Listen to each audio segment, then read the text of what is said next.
Good morning, everyone. Sorry for my late start. As you know, I just start when I can. 11:30 here in the Baltics, 10:30 Central Europe, 9:30 in London. Good morning, good evening, good afternoon, wherever you are.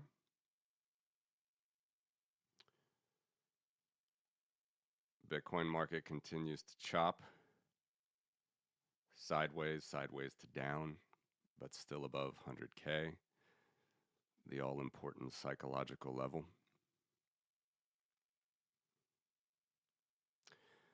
Got a few new charts here I will start talking about in a second. I'm just going to let a few more people come into the chat.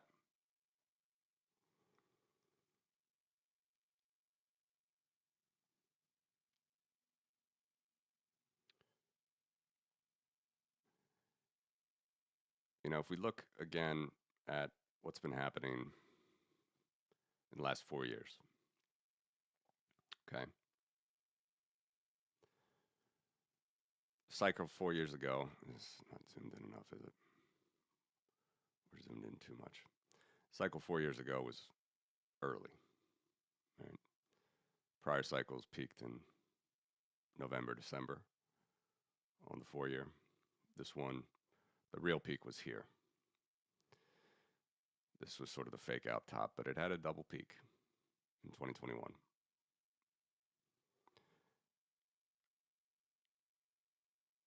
There's a lot of interesting things about this trend, and I'll try to show more here today.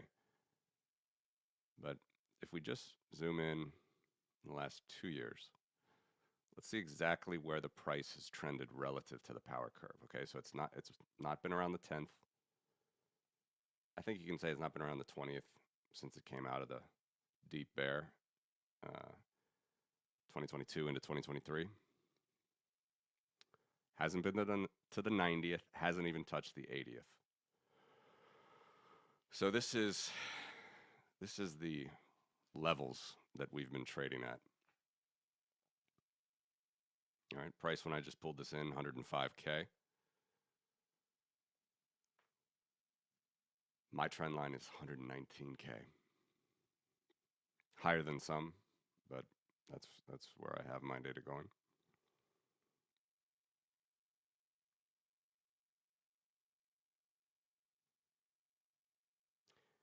And even if you take off the 30th percentile, which is half the trend, all right? I'm not saying it can't hit it. Of course, it can always hit it, but let's just look at the relative levels that Bitcoin trades relative to the power trend.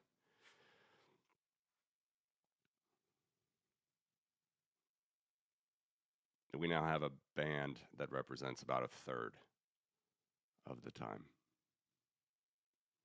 Sometimes a little bit above, sometimes a little bit below, but a third of the time Bitcoin has been here.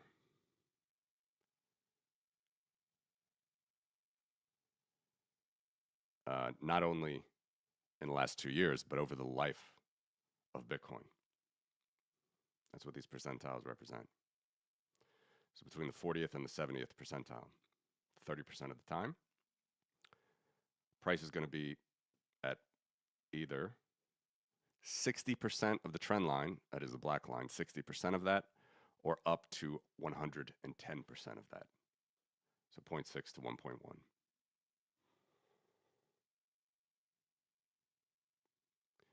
So unlike what happened in 2021, when we very quickly exploded above the levels I just showed you, and stayed there for a long time, actually. And it wasn't until spring 2022, I think people started to get nervous, specifically here. James talked about that on the last show. And then because we overshot, you know, we overshoot to the downside. Right? And that's a phenomenon that has not been uncommon to Bitcoin. Okay, happen here, happen here, happen here.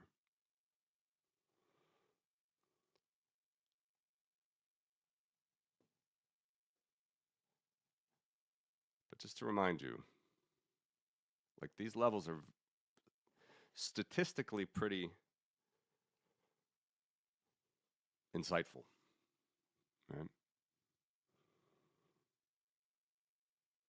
And the fact that it's been hanging around the trend now for 2 years makes it even more interesting.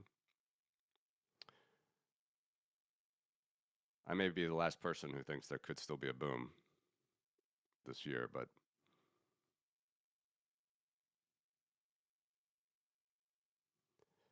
at least for now, you should have a lot of confidence, I think, based on these levels. Let me know if you think no, if you think we're going down. But I think these are pretty good levels.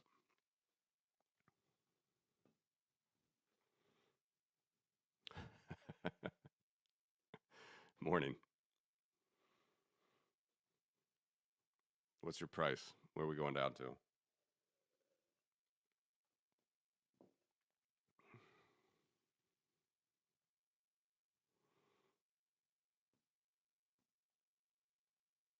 Morning, Daniel. Yeah, for alts, it may very well be over.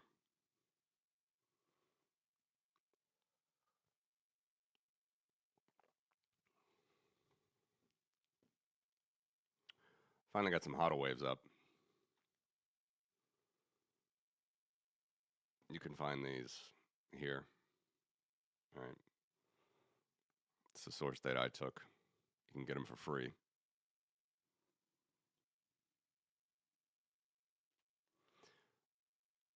It's not, still in my opinion, it's not super helpful with tops and bottoms. I mean, the extremes. It's all going to be relative on, price, of course.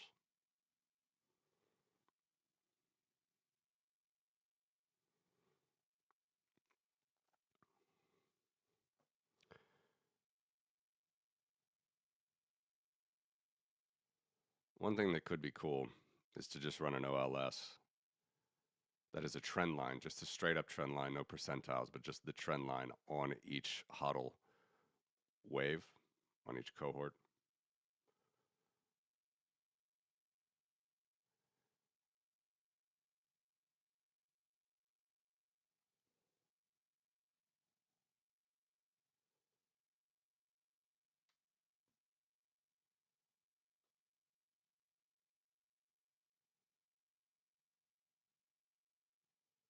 Extreme buys, extreme buys.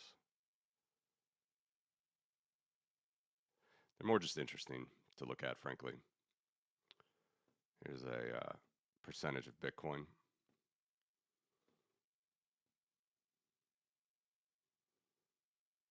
Notice that the 10-year hodler is now up to 16.8%. Typically that grows, except for here.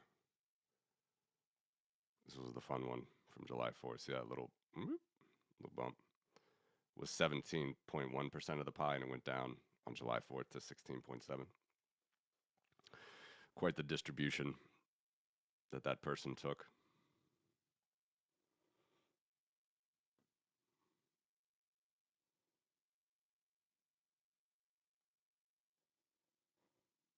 Thank you, David.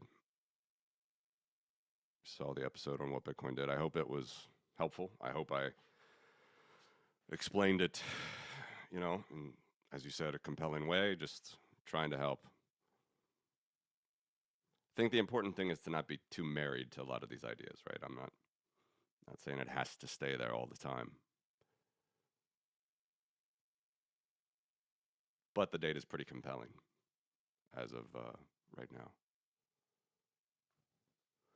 Thank you, Mark.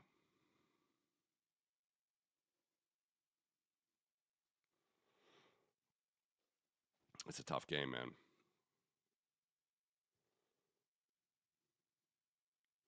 I guess I need to get the old dominance chart up, right? Like when I first started buying Bitcoin, it was 99% of the dominance. Now it's, what, 60-some percent?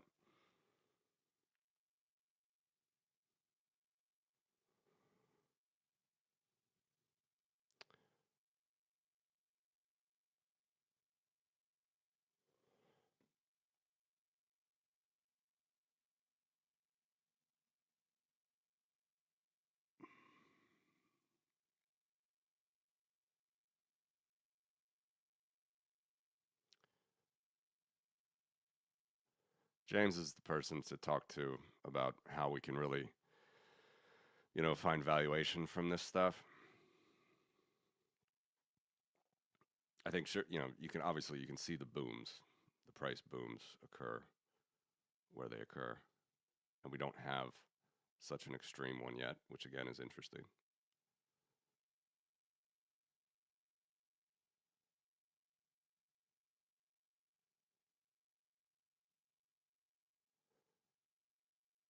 How we time all this though, I'm not exactly sure. Just another interesting one is based on UTXOs. So you can,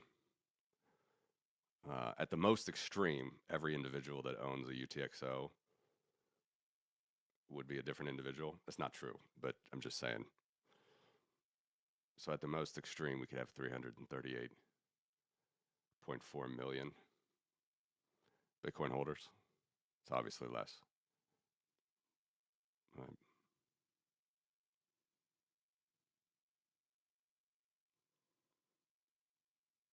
Interesting to see the growth.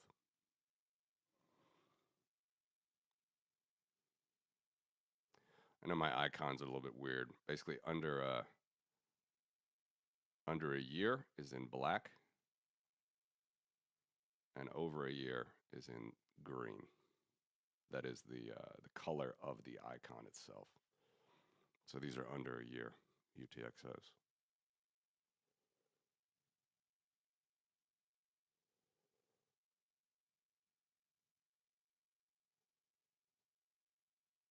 Quite interesting how it's fallen from the start of the ETFs, basically. Actually, not quite. Start of the ETFs will be here. It's risen and fallen.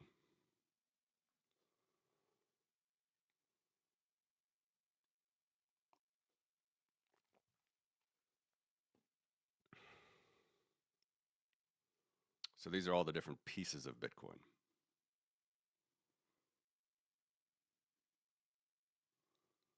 $338 million of them.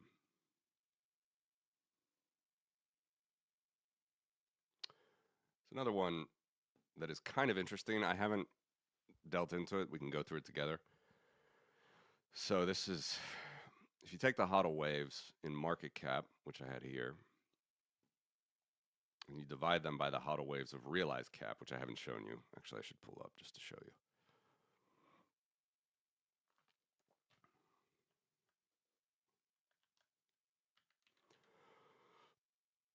I think James has this on his website, so you can find it there if you're curious. All right, so realized cost is here. So we have this chart compared with this chart. This chart compared with this chart. This chart goes up to 3 trillion. This chart goes up to 1.25 trillion. So this is the last time any UTXO moved. What was the cohort? What was the price? All right, so you add that up, that's the realized cap. Very interesting to see. Again, here you can see that for sure when this thing ramps up, it's a major bubble. And again, this time is different. Been ramping up, but no, as far as I can tell, no extreme bubble popping at least, but certainly ramping up. But anyway, if you divide this by this, you get, oops, sorry, not that either. You get this. So overall, you get this. We talked about this a little bit yesterday, right? Realized cap, MVRV. So it's the actual price divided by the realized price.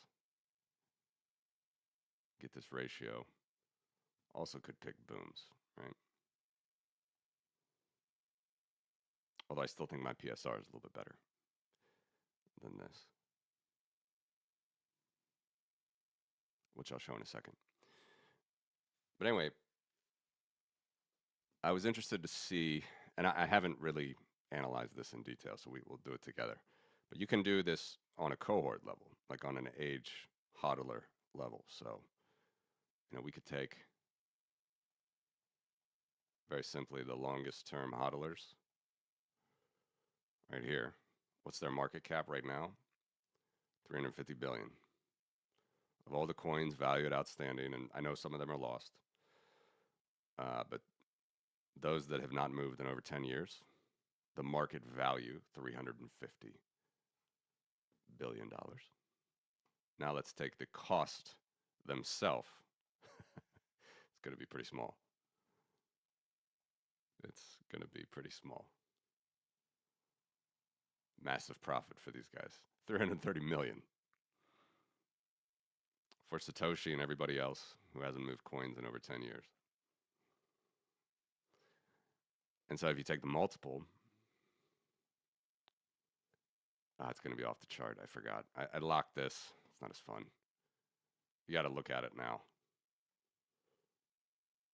It's not very helpful, but so it's off the chart as far as a multiple.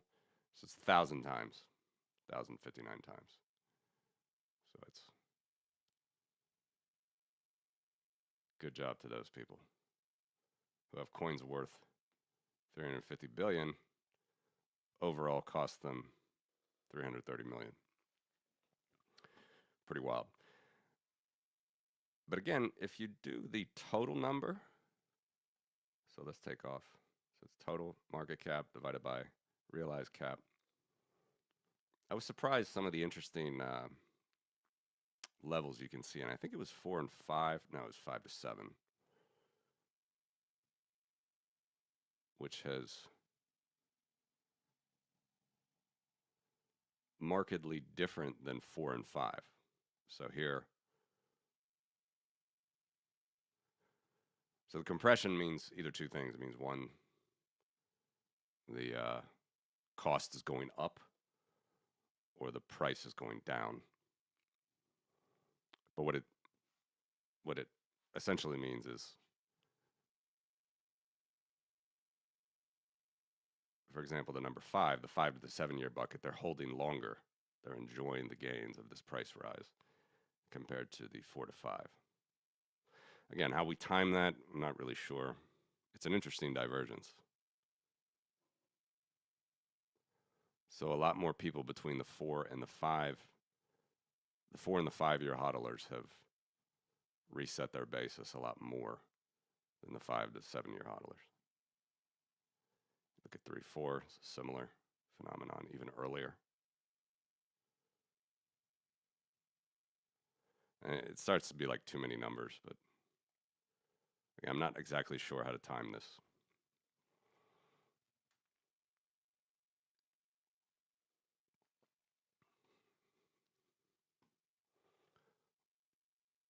One month, the basis is constantly reset. So again, and I'm capping this at 20. I'm fixing my axis here because it's so crazy to look at these numbers, but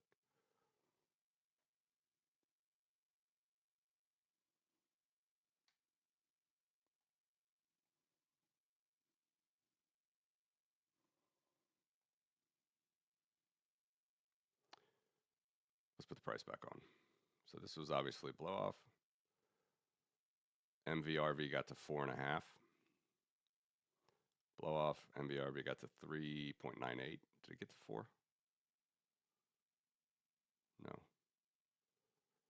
And now, hasn't been above 2.6, 2.7. Now, it's natural that this is going to get lower and lower because you're getting more dispersion of the coins and everything, but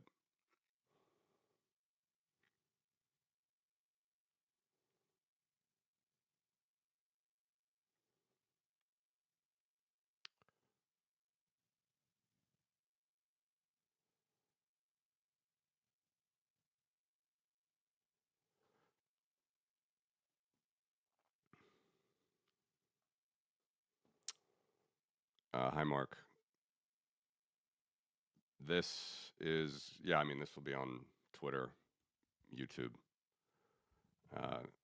My YouTube channel will be on the live section, the live tab, and on Twitter, it'll just be on my profile. They get recorded automatically.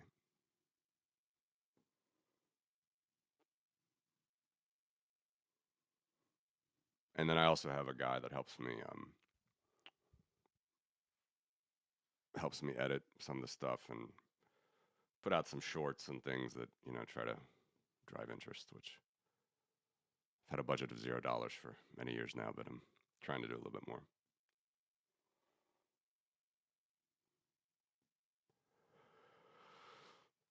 So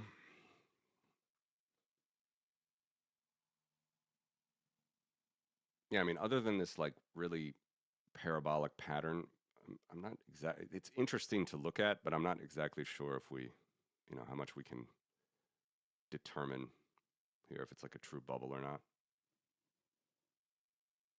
with these different little cohorts.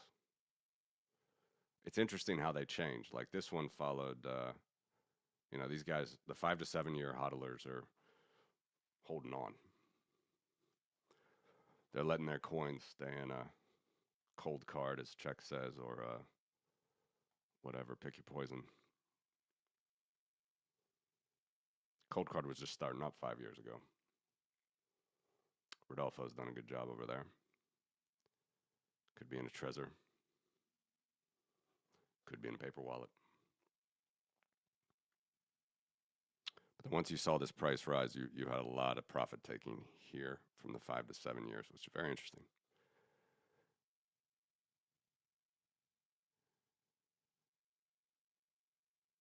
But again, like what that tells us for the future, I'm not exactly sure. I don't know. It's interesting.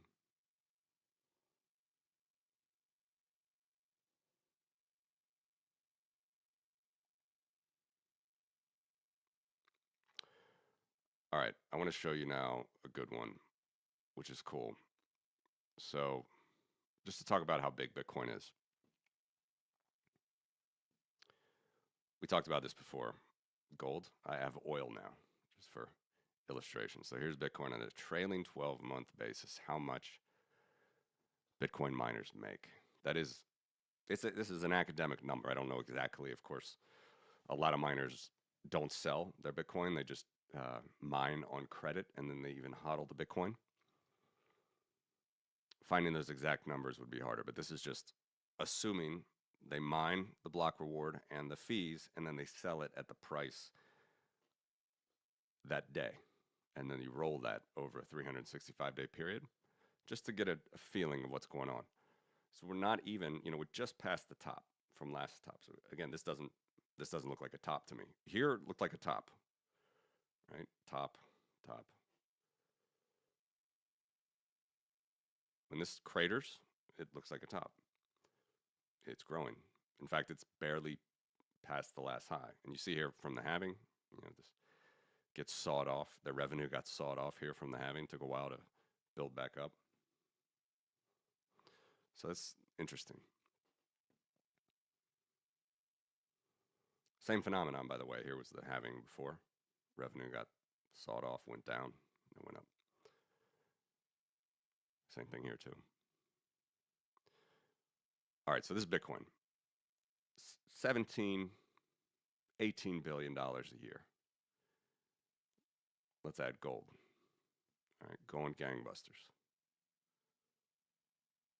Gold is turning into a $400 billion industry for the first time ever. You know, if you tune into any gold podcasts right now, they're like Benjamins everywhere. They're loving life. They've been waiting for this. This is their time in the sun. They don't hodl the gold, by the way. They sell it. Unlike Bitcoin miners. So we have gold at 370 billion. Now let's look at oil on a trailing 12-month basis, very smooth. Ready? All right, so you see what happened to gold there, and Bitcoin just becomes a very small line. All right. It's very rough numbers. Actually, I didn't put in the sources. It's from Our World and Data. They give you terawatt hours. You turn it into barrels of oil equivalent. It's not It's not the best, but it's decent. Global financial crisis, oil was over $100 a barrel, fell down. I have oil price here. It's over $100 a barrel, fell down. Up and down, up and down. But still, I know it's a little bit hard with millions here, but you know, it makes more sense here. So 1,000 million is a trillion. So we have Bitcoin is a 17, $18 billion market. Gold is now nearing a $400 billion market. And oil is a $2.2 trillion market. Global GDP is like 100 trillion, so it gives you a sense. But I mean, this is obviously one of the biggest industries in the world. Massive.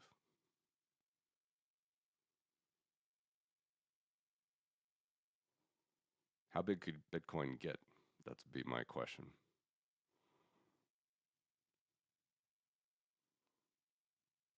Let's look at this on a 30-day basis, rolling, just to make a little bit, maybe it's easier. You'll see it more reflects the price. Okay, so again, oil's pretty huge here. So monthly basis now. Oil can do 300 billion a month. Let's even take Bitcoin off for a second. Gold was doing, you know, 5-6 billion a month for 10 billion a month for decades. Now gold's doing 37 billion a month. But oil's still doing 170 billion a month. So this is pretty wild too, this dip. Remember when oil futures were negative?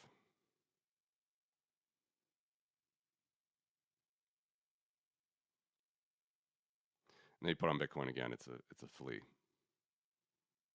Billion a month, billion and a half a month.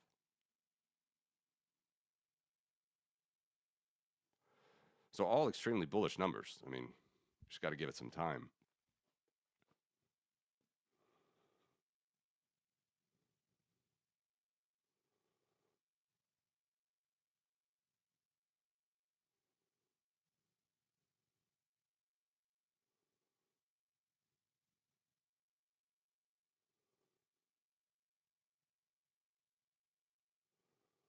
Especially when Bitcoin, you know, starts to become involved like big time in these energy industries. It's going to be interesting to,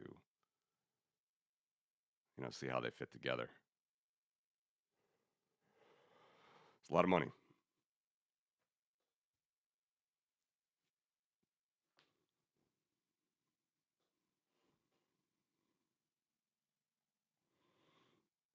Yeah. Yes, he did.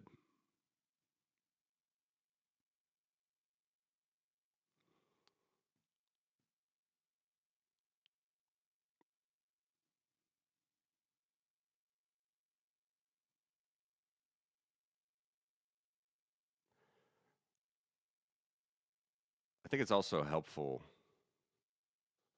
to look at these huge drops, right? I mean, this is one of the most, no matter what the climate people say, I mean, this is one of the most in-demand products in the world. And, you know, you can fall by a factor of 3 in a couple months. You know, here, again, you were up to, just before the crazy days, you were up to 165 billion a month. Fell to 50 billion again, factor of 3. We're 30% of the top.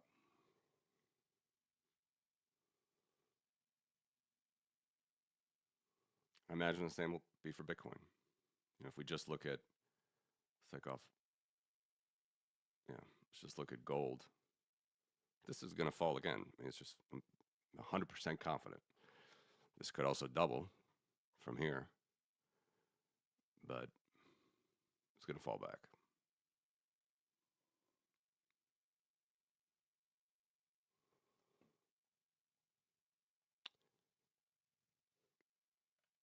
Let's check in on my favorite chart as of late.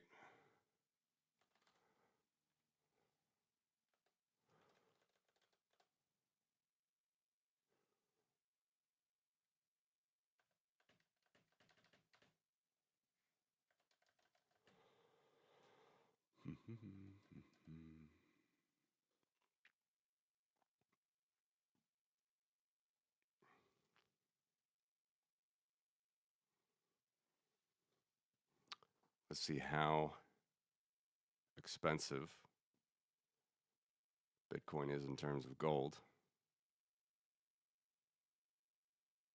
And also, if we reverted to the mean, what would that dollar price suggest? So taking this off.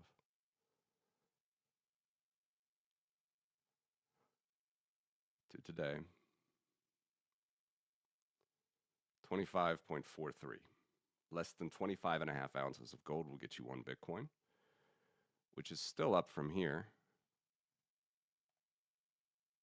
which is 10 ounces.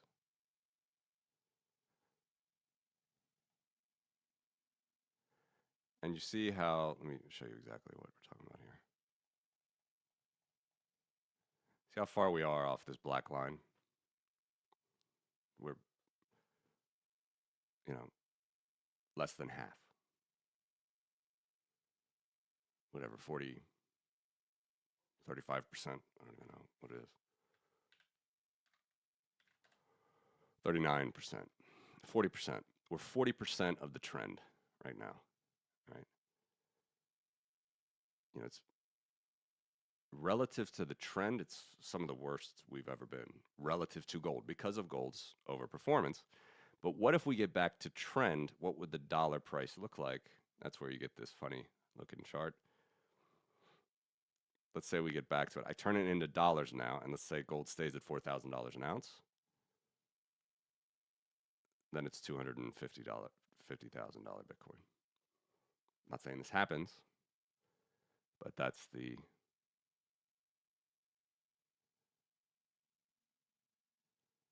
projected Bitcoin dollar price if we get back to the prior gold trend. And we're going to get back there. Sorry, not this one. It's a nice power trend, just like the dollar.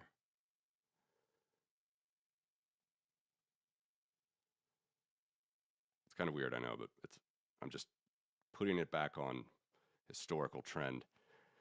It's not going to happen overnight. But if gold stays around $4,000 an ounce, this is the Bitcoin price.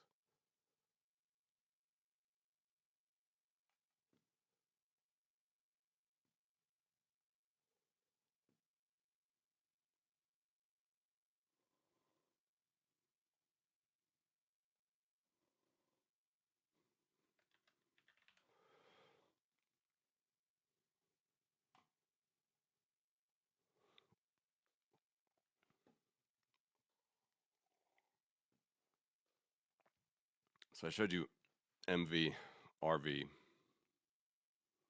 for all these different cohorts. If you just took long versus short term, which again, that delineation that they're doing, which Bitcoin researcher has determined to be 155 days or 5 months, is here. All right, it's the realized price for short-term hodlers. Okay, we're under it, underwater. And relative to the average, which is kind of don't really worry about what the numbers say there, just look at the rainbow itself.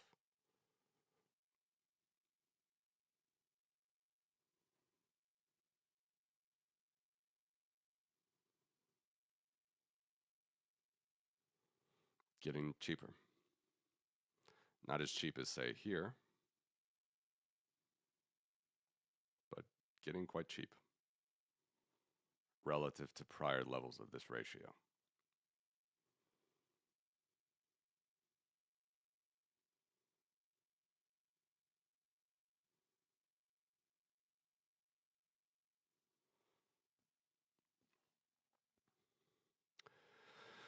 Going to Bitcoin Amsterdam on Thursday. If anybody's going to be there, definitely send me an email.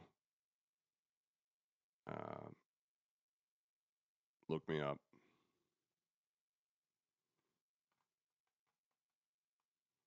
I'm just going to be there on Thursday, so would be very happy to meet with anybody.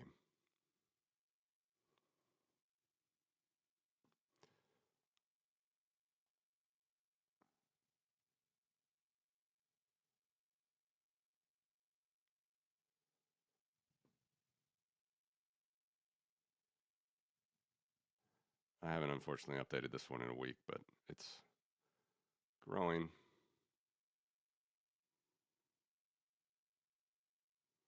These are sort of capitulation levels of losses when this gets so high.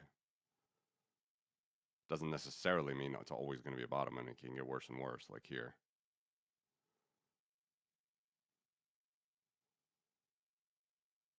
These are people realizing losses. Total, by the way, total hodlers.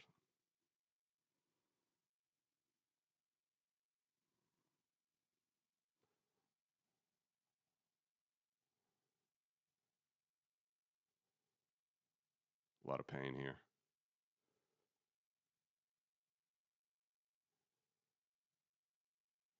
You get the dip, people get out.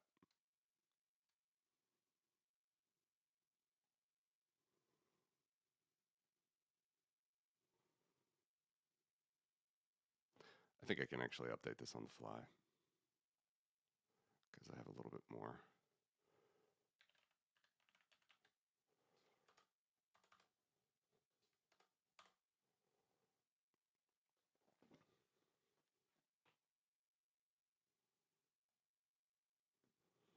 Hello, Maddie. What's your target? Think we go lower?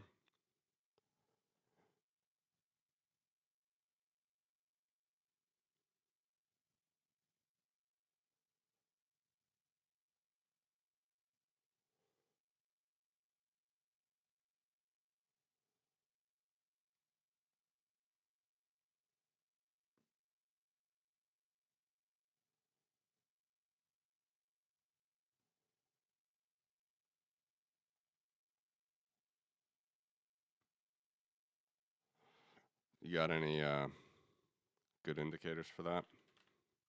It could well do.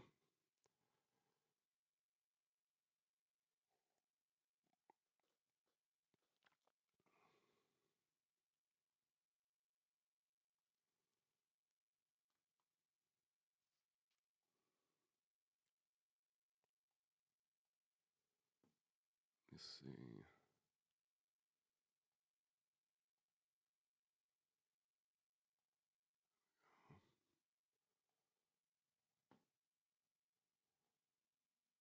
Give me 1 second, guys. I'll update this for you.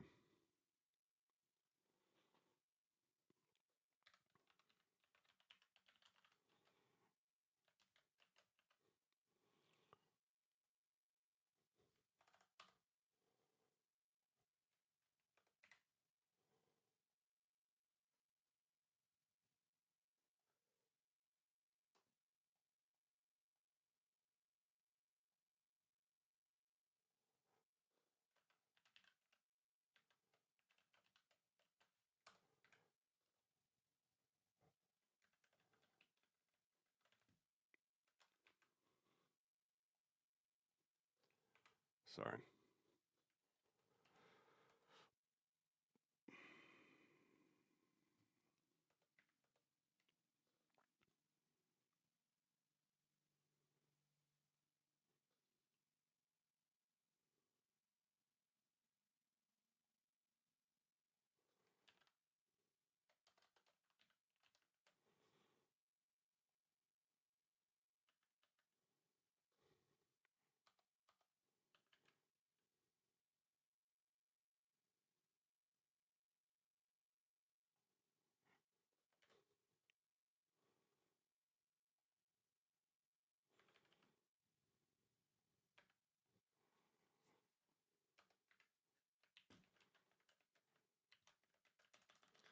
Almost done.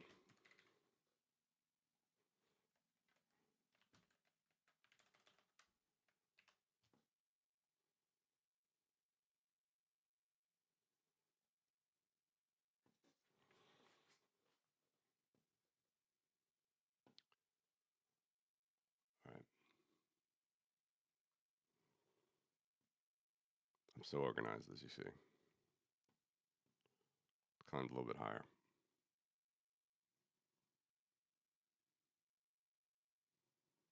It's a nice sign of capitulation.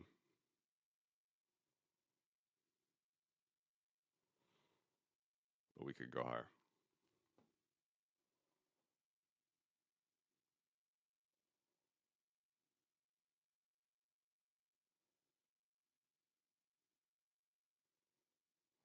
Yeah, I need to just get some simple more charts like that up.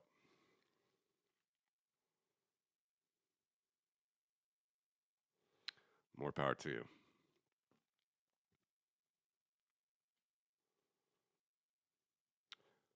If I was doing that, to be honest, it would be just too much Malox for me. I need to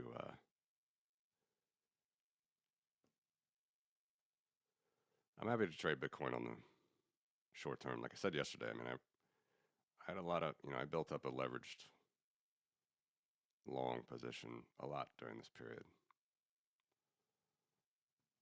But then it starts to get nerve-wracking when you even get here.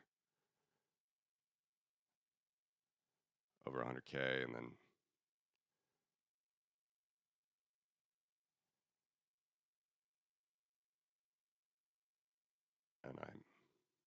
I exited it.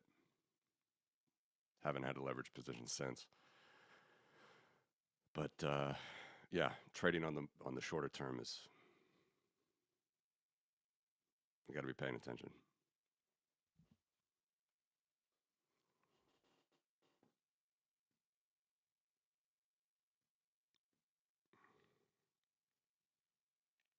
So what do you guys think?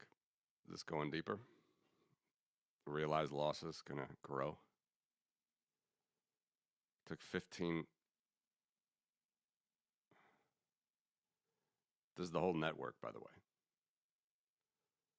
So rolled over 30 days. So here are all the UTXOs that traded underwater. Again, it's just whatever the price was when it moved versus what was the price when it last moved before, before that UTXO, when it was created.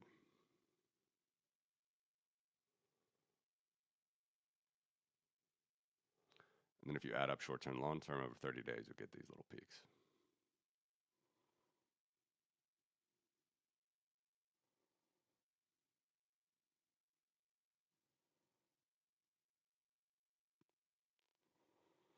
Could go higher. Could go higher, price goes down more.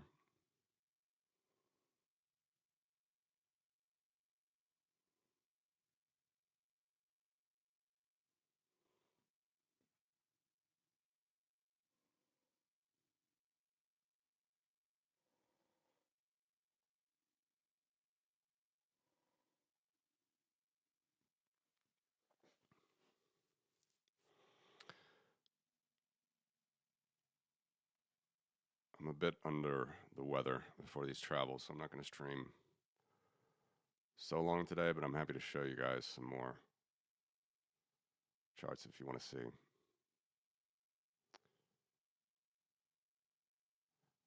I think it's exciting we're getting to where we are, like in terms of Wall Street. But as I was trying to explain here, if I could find the damn chart, there we go. We got plenty of time.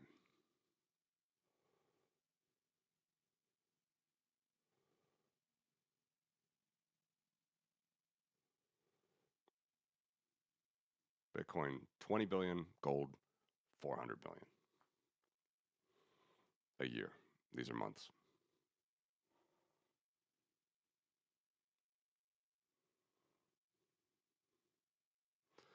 As far as the month goes, gold 40 billion, Bitcoin billion and a half.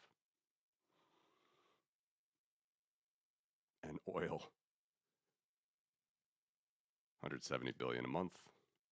Could be as high as 300 billion a month. Could be as low as 50 billion a month. All more than Bitcoin, by the way, and gold.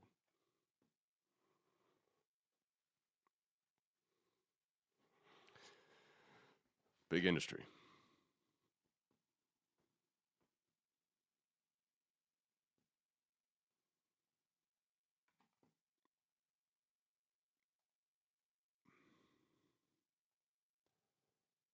Yeah, we can show that again. That's next week. Next week I'll get more there and we'll see. I mean, it's still going to be, before the action, which should be in December. That's what the Fed has told us. But um, yeah, still super small.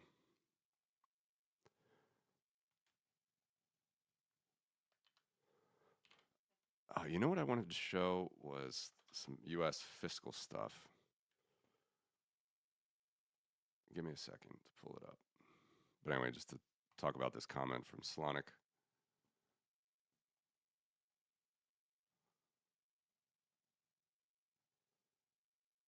This is indeed going to be a driver, right?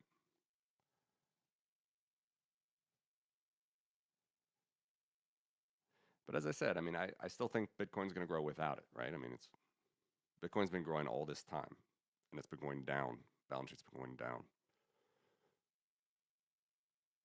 It's a dime a dozen, I'm sure, the gold newsletters that were, especially here with the SVB. I'm not defending the system, but with the SVB collapse and everything, it's like it's going down, it's going down. Powell was determined to shrink the balance sheet, but it's going back up soon. So more money printing. Let me see if I can get you a fiscal chart here that I hadn't shown in a while.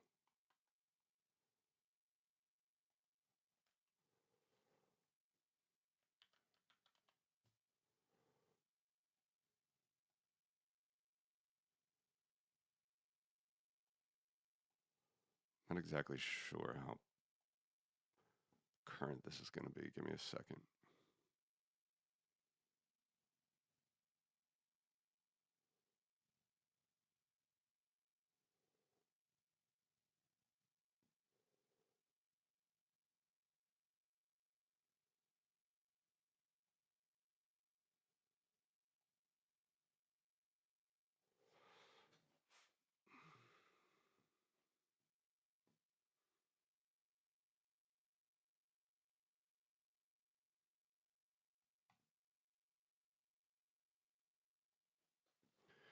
All right.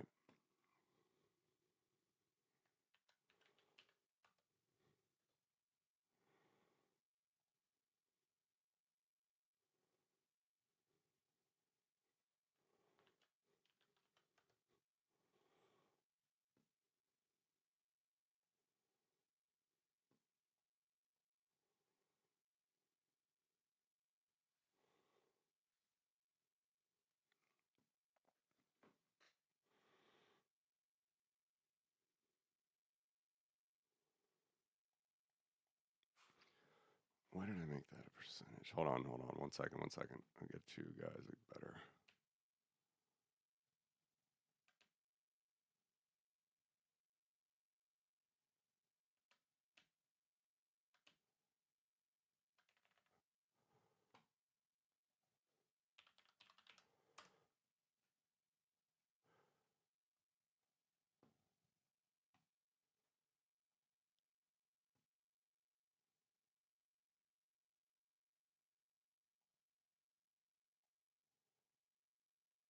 Okay. This is pretty current. Is it? Hold on. Damn.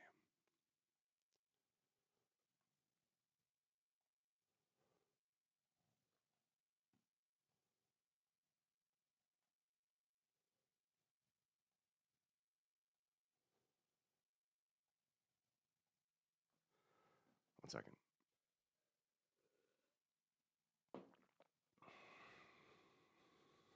There's a lot going on in this chart. There's a lot going on.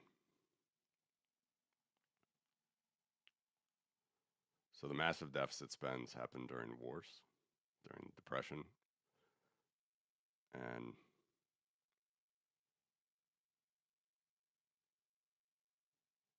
also in the 80s they spent a lot, even though they didn't necessarily have to. Let's go through this. So government debt, so you can see it rising.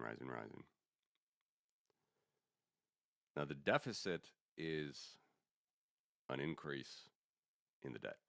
That's what it mathematically means. But if we want to normalize that to based on every dollar that they receive in tax, this is what it means. So what this means, for example, in 1992, over the last 12 months, the government earned a dollar, they took in $1 in taxes, spent $1, and then spent 40 more cents. That's what this means. And so here's the famous Bill Clinton balanced budget, by the way. all that hype over just this little period. It is madness. And GFC. So now it's getting to 100 cents on the dollar. So in August of 2009, the government earned $1 in taxes, spent $1, and then borrowed another $1 beyond taxes. Right? Did the same thing during the silly season, and it's, doesn't look like it's getting any better. Now the print is interesting. So the print is kind of like what proportion. So again, they don't always print, but we can look at this chart and figure out what proportion of this was borrowed versus what is printed. All right, so at this point, there was, even though 76 cents on the dollar earned in taxes was a deficit, they printed 68 cents to fund the gap. Same thing here, 91 cents. They print a lot. But then when this goes negative, they're actually removing that print. They're destroying money. So they've been, Powell's been working very hard to destroy money here. But they're still in deficit. And then interest is another thing, which is increasing a lot. And that's just, it's kind of a separate calculation. It's, it's standalone. It's never good when it's rising. So this is just, of every dollar that they earn in taxes, 26 cents is in interest at the moment. So I can't say it's really an optimistic picture. That's what it looks like. Yeah, it is interesting. Back to the oil chart. The booms and busts.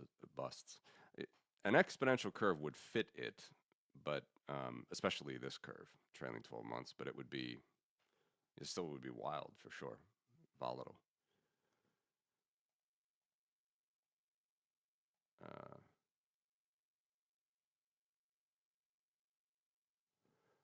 Yeah, let's go back to Bitcoin.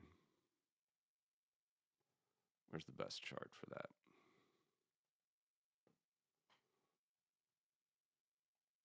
Let's look with the realized losses. And the 10 to 20K, I presume you're talking about like somewhere here.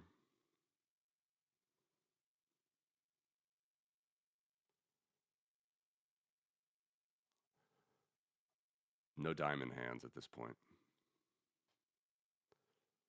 World was apparently ending. People wanted out of Satoshis and into dollars. This is long and short-term hodlers, by the way, rolled.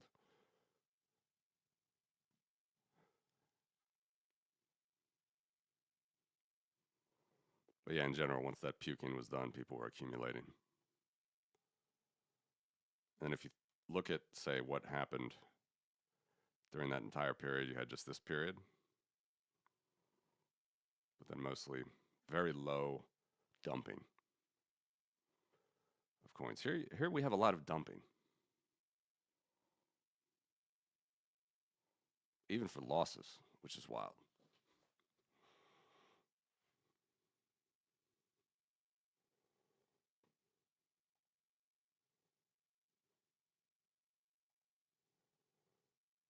Mostly short term.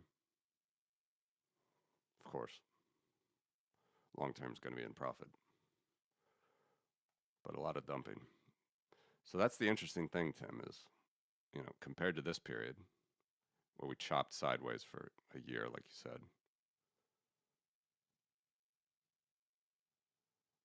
At 10K, or 2 years. There was only really a dump here when the price crashed during the start of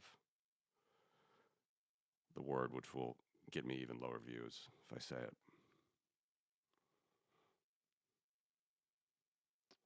But here we've had a growing price and still dumping. When the price trends sideways, or shorts get flushed out, or sorry, longs get flushed out, I guess. Price goes down a little bit.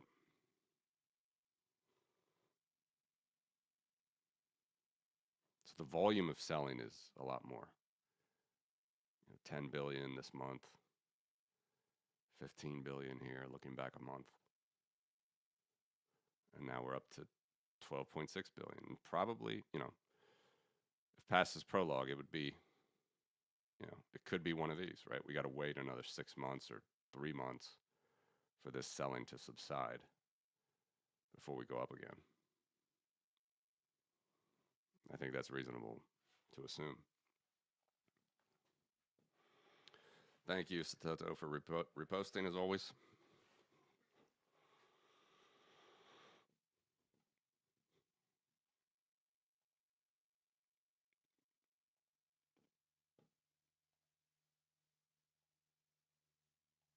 I can show realized profits as well. Let's show that.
Yeah. All right, let's pull this up. Sorry.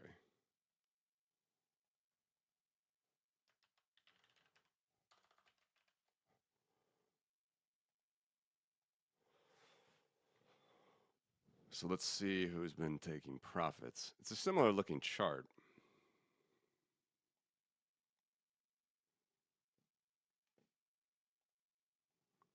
Again, most of the daily losses are short-term hodlers.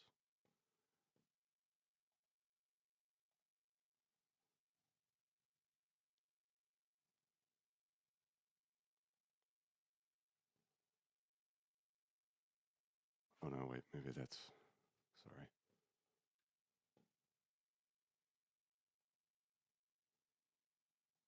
Sorry guys, give me a second.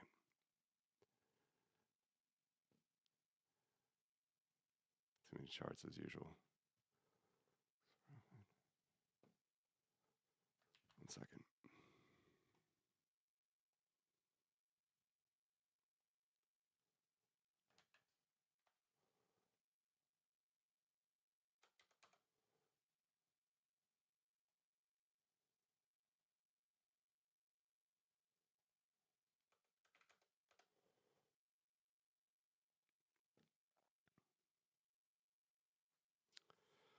All right.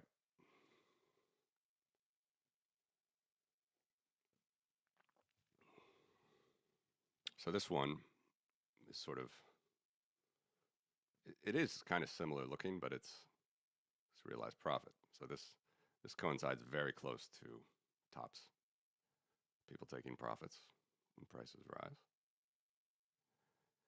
All right, and I think the best indicator again is not necessarily the. Of course, you see a lot of activity on the daily, but let's just smooth it out and give it a 30-day. Okay.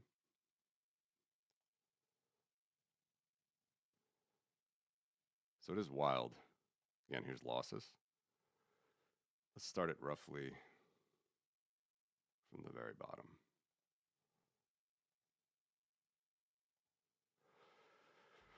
All right, so on the profit side, during the first ETF boom, we got up to 80 billion a month profit takers as a top. And then after Trump came in, 100 billion. So massive amounts of profit taking. And then not as much so far, even though we're at the same or higher prices. Compare that to the losses during the same period. You know, during these extended sideways or down points, people capitulate. So profits, losses, and we're in a loss moment.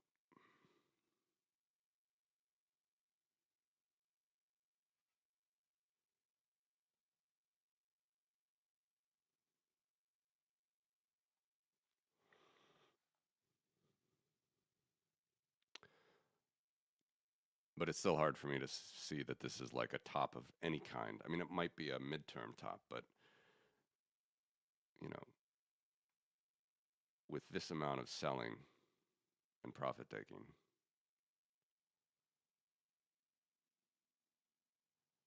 and then not having, you know, beating the top here, it's hard for me to imagine an extended bear after this. I would think you would need like a massive blow off top for the extended bear, like here.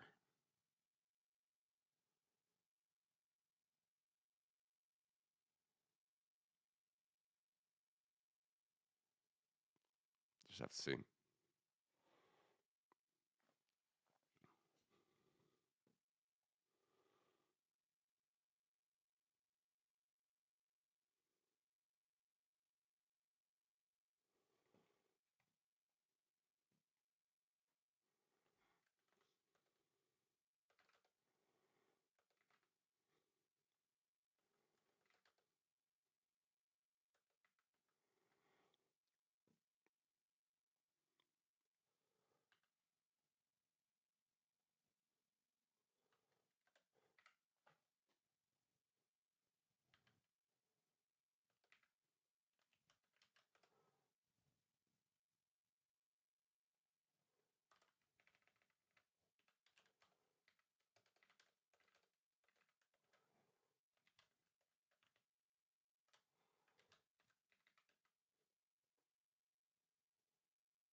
I think I'm getting close to time, guys. Hope I kick this cold before Amsterdam.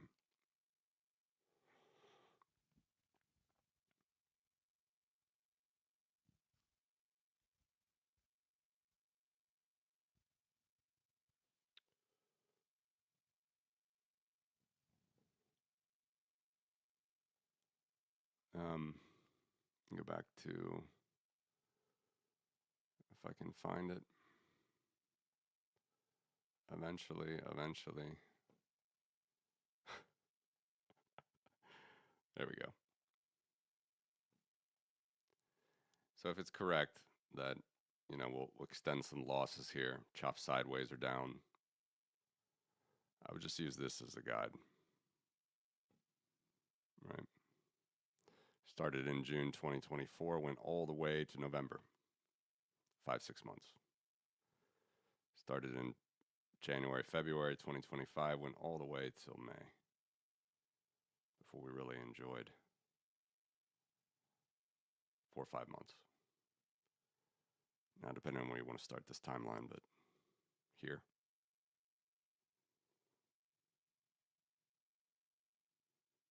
Maybe we go into the new year on the trend. Although I still like the idea of a blow-off. Wall Street may not allow it, but we'll just have to see. We've had it every cycle before.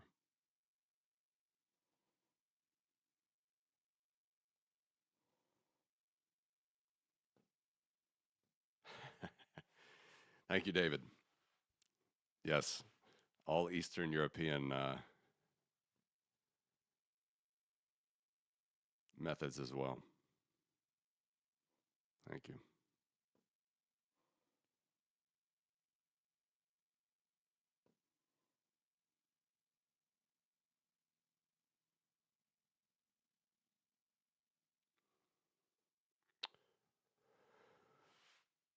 So I'll be here tomorrow.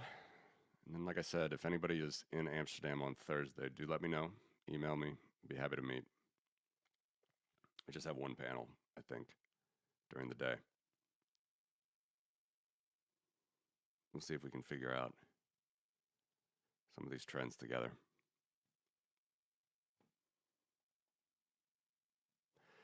Yeah, I mean, I'm still not going back on what I said. Like, if I know there's been a lot of people that have said RIP to the cycles, but look, it may not be by the end of this year, but I think we can test the 9. This chart does not tell us time, does not tell us when, but we've done it even in 2021 with a little bit of a muted top compared to the prior blowoffs. We've hit the 90th percentile based on the trend. So you've heard me say it 1,000 times by now, but that's 125K by the end of the year on the trend, or 250 if we get to the 9. It's absolutely within the realm of statistical possibility. But probably every day, the more and more we, stay around this trend, the more and more Wall Street can influence that vol, that momentum. That's fair enough to say as well. But I'm not going to invalidate the cycle until we've at least 5-6 months from now.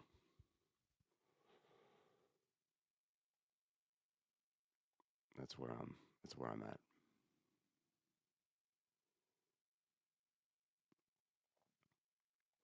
All right, guys. Thank you for watching. As always, like, subscribe. Feel free to send any sats my way on my site. Yeah, next week I'll try to get some more leverage charts to show. You can find a lot of that on James's site, but I'll try to get it up myself. Thank you, Daniel. Thank you, Tim. Good night. All right. Have a great Tuesday, everybody. Talk to you tomorrow. Thanks.